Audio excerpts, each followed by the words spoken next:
Hey there guys, so this video is for my calculus class that wanted to see what a nastier optimization question might look like.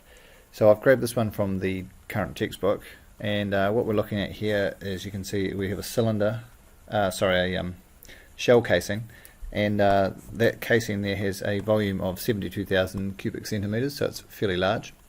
And there are three different costs when we build the casing. The flat end there, you can see, will have a cost of $40 per square centimetre. The curved cylinder surface will be $50 per square centimetre, and the curved hemisphere part will be $90.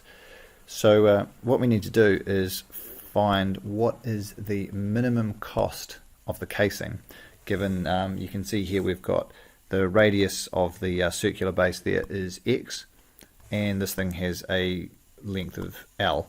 Now we want to know what would x have to be to minimize the cost of this casing.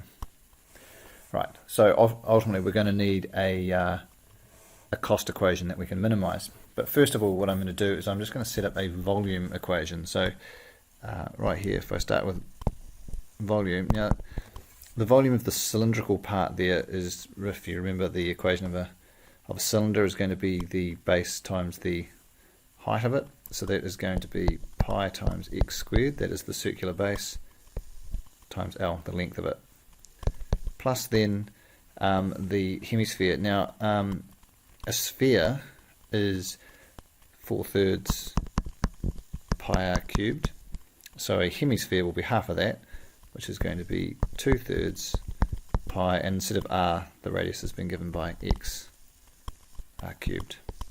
There we go. I'll get rid of that. So that's our volume equation. Now, of course, the problem, as you can see straight away, I hope, is that it has both an x and an L in there. We need to get just x so that we can then differentiate this and find that minimum cost. So what we'll do is have a look at a way now, if we're going to put this into our cost equation. So we're told in the question, I guess, that the volume is 72,000, so we can form our 72,000 here is going to be equal to all of this. Alright, and if we can rearrange that then, so L is the subject, so I'm going to say, well, we've got 72,000 minus, whoops, wrong part, minus the 2/3 pi x cubed, that's equal to pi x squared L. And from there we can work out that L is going to be equal to that 72,000 minus 2/3 pi x cubed all over pi x squared. Simple, looks disgusting. And to make life easier, what we might do is we might just simplify that a little bit. So I'm just going to put that top line all over 3, so that will be 216,000 minus 2 pi x cubed. That's all over 3. That's the numerator of our master fraction, which is this pi x squared. And hopefully you understand fractions enough to realize that that is the same as 216,000 minus 2 pi x cubed all over 3 pi x squared. So that there is L, that little thing right there. Okay, so our next step then would be form that second equation for cost. Here we go. So we'll start with the flat end. Now that's fairly straightforward. That is $40 per square centimetre, and that has an area of pi x squared. Then we move on to the cylindrical part, which is $50 per square centimetre, and the curved surface of a cylinder, and hopefully you realise this again, is if you have a cylinder like this, you can actually unfold that into a rectangle just by cutting, say, through there, and that rectangle will have a length of the circumference there, and obviously we still have our height here. So this cylinder here can be unwrapped, and the circumference is pi d. You remember that from earlier maths. So that is obviously the same as 2 pi r, or 2 pi x in this case. So we're going to have our 2 pi x, and then times the length of it, which is L. And finally we have the hemispherical thing. Now the surface area of a sphere is 4 pi r squared, and so we've only got a hemisphere, so that's going to be 2 pi r squared, and we're multiplying it by 90. So there we go. So this is looking pretty fearsome. So what we have over there is what, 180 pi r squared. So with the 40 there, we've got 220. Well, it's not to be, it's going to be x pi x squared. And then in the middle here we have 100 pi x l. Right, so we're getting there. So our next step then would obviously be to get rid of this l. That thing right there, that's our problem.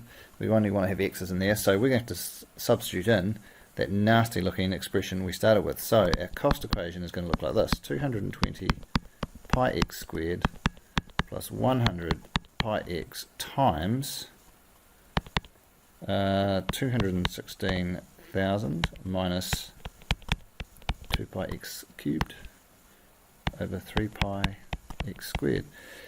So it's not the nicest looking expression in the world. I might simplify that to make the differentiation a bit easier. Obviously the stuff out the front here is still the same, but when we multiply these two things here, that is going to get kind of big actually. Oh well. We've got now 5 zeros after the 216, and it's pi x, and then that's going to be 200 pi squared x to the 4, and that whole second part is going to be over 3 pi x squared, and then of course we can simplify some of that, I hope. So this first part of the fraction, 206, that massive big number there, that goes to 72, followed by 5 zeros. That's divided by 3, the pi's cancel, and it's going to be over x. And this one over here is going to be 200, 1 pi will cancel out, x squared, and it's over 3. So there we have a much nicer cost equation. And now our job is to try and differentiate that. So you can see why these problems get a little bit gnarly. Anyway, moving along. If we're going to differentiate this, we're going to end up here, the 2 comes out the front, so we've got 440 pi x plus, now just remembering that is the same there as having x to the negative 1 there. So when we differentiate that, we end up with minus this great big number, and then x to the negative 2. And then finally over here, this will become 400 pi x over 3, which gives us, if we simplify it again, just because, lots of zeros, over x squared minus this fearsome thing here. So where we're going from this is obviously we want this to solve to 0, don't we? Okay, so what else can we do? Oh, actually, we've got 2 x terms there, don't we? Oh, sorry, got a bit confused. We should probably actually just simplify this into 2 terms. So if I'm just going to combine this first term here and that second term, because they've both got pi x's in them. So this one here is 1320 pi x over 3. Then we've got the minus 400 pi x over 3, and this great big term here. So that gives us 920 pi x over 3 minus this.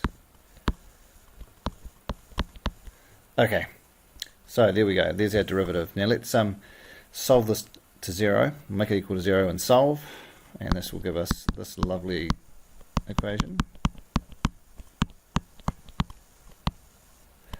And then we just work our way through it. So this is just where your algebra now has to be fairly accurate, and I'm hoping that mine will be here.